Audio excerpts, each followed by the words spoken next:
ఒకప్పుడు sensational director అంటే ఆర్జీవీనే అని ప్రతి ఒక్కరూ చెబుతుంటారు. శివ, రంగీలా, సర్కార్ వంటి సినిమాలు తెరకెక్కించిన రామ్ గోపాల్ వర్మ ఇప్పుడు మాత్రం తనకు ఇష్టం వచ్చినట్టు సినిమాలు చేసుకుంటున్నాడు.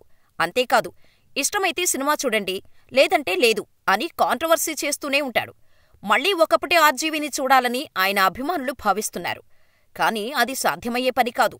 అయినా ఇప్పటికీ చాలామంది ఆర్జీవీ అభిమానులు ఉన్నారు. వర్మను ఇన్స్పిరేషన్గా తీసుకుని ఎంతోమంది సినీ పరిశ్రమలోకి డైరెక్టర్లు అవ్వాలని వచ్చారు. చెప్పాలంటే సినీ పరిశ్రమలో చాలామంది టెక్నీషియన్స్ ఆర్జీవీ దాసులే. అందులో డైరెక్టర్ సందీప్ రెడ్డి వంగా కూడా ఒకరు. తీసిన 3 సినిమాలతోనే Sandeep Reddy Vanga pan India director అయిపోయాడు. అర్జున్ రెడ్డి సెన్సేషన్ క్రియేట్ చేయగా రణబీర్ కపూర్తో తీసిన యానిమల్ సినిమా భారీ విజయం సాధించింది.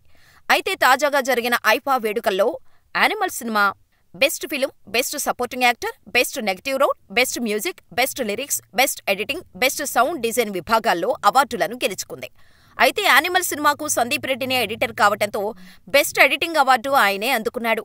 ఈ క్రమంలో స్టేజ్ మీద మాట్లాడుతూ, ఇది చాలా రేర్ అవార్డు. ఈ సందర్భంగా నేనొకటి చెప్పాలి. నేను ఎడిటింగ్ కేవలం ఆర్జీవీ సార్ సినిమాలు చూస్తూ నేర్చుకున్నాను. మీ సినిమాల నుంచి చాలా నేర్చుకున్నాను. థ్యాంక్యూ ఆర్జీవీ సార్ అని తెలిపారు. దీంతో ఆర్జీవీ ఈ వీడియోని షేర్ చేస్తూ, సార్ సందీప్ రెడ్డి వంగా, నేను ఇప్పుడు మీ దగ్గర ఫిల్మ్ మేకింగ్ నేర్చుకోవాలి అనుకుంటున్నాను. Mia Malkova, Dawood Ibrahim, Ayn Rand మీ మీద ఒట్టేసి చెబుతున్నాను అని రాసుకొచ్చాడు. దీనికి సందీప్ రెడ్డి వంగా, సార్ మీకో దండం అంటూ ఎమోజీతో రిప్లై ఇచ్చారు. మొత్తానికి సందీప్ వంగా మాటలు, ఆర్జీవీ రిప్లై సోషల్ మీడియాలో వైరల్గా మారాయి.